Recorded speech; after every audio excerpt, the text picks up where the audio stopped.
Friends, ഞാൻ ഇന്ന് നമ്മളെ പള്ളിയിലേക്ക് പോയെന്ന്. അന്നേരമുണ്ട് നസീർക്ക് സിന്ധുവേച്ചി എല്ലാം കൂടിയിട്ട് പള്ളിന്റെ കസാര എല്ലാം കഴുകി വൃത്തിയാക്കുന്നു. നസീർക്ക് പേപ്പും വെള്ളം അടിച്ചു കൊടുക്കുന്നുണ്ട്. സിന്ധുവേച്ചി സോപ്പ് ഇട്ട് കസാല തേക്കുന്നുണ്ട്. തേച്ച കസാലന്റെ വെള്ളം ഉണങ്ങാൻ വേണ്ടിയിട്ട് മിച്ചം എടുത്തോണ്ട് പോയിട്ട് കസാല വെയിലത്ത് നിരത്തി വെക്കുന്നുണ്ട്. ഞാൻ അന്നേരം തേക്കാനുള്ള കസാല അട്ടിമൊന്നെടുത്ത് നിരത്തി വെക്കുകയാണ് ചെയ്യുന്നത്. സിന്ധുവേച്ചി അന്നേരം എന്റെ അടുത്തേക്ക് വന്നിട്ട് ആടുള്ള ടേബിള് തേക്കാൻ വേണ്ടിട്ട് എടുത്തോണ്ട് പോകുന്നുണ്ട്. പാത്രമെല്ലാം കഴുകിയിട്ട് ഉണങ്ങാൻ വേണ്ടിട്ട് വെയിലത്ത് നിരത്തി വെച്ചിട്ടുണ്ട്. അതിന്റെ പള്ളക്ക് അരിപ്പ കൊട്ടി ഉണങ്ങാൻ വെച്ചിട്ടുണ്ട്. മറ്റേ പാത്രം എല്ലാം കഴുകിയിട്ട് വെയിലത്ത് വെച്ച് ഉണങ്ങിയിട്ട് മഴ നിറയാണ്ട് എടുത്ത് വെച്ചിട്ടുണ്ട്. ലത്തീഫ്ക്ക് അന്നേരം ഒരു ചാക്കില് കുറച്ച് പുയ്യെടുത്ത് ചുമലിൽ വെച്ചിട്ട് നടന്നു പോയിട്ട് ഈ കസാലയും പാത്രം എല്ലാം വെക്കുന്ന അതിന്റെ ഉള്ളിൽ കൊണ്ടുപോയി തട്ടുന്നുണ്ട്.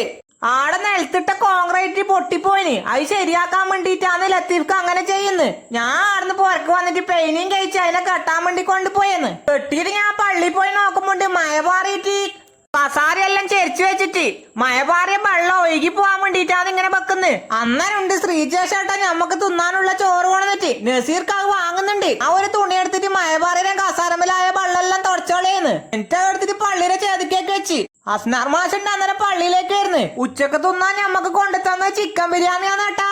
എന്നിട്ട് ഞമ്മ ആദ്യം കസാര തേച്ച് കാണാൻ തുടങ്ങി. ഞമ്മളെ സഹായിക്കാൻ വേണ്ടിട്ട് നമ്മളെ പുള്ളമാരെല്ലാം വന്നിട്ടുണ്ട് കേട്ടാ.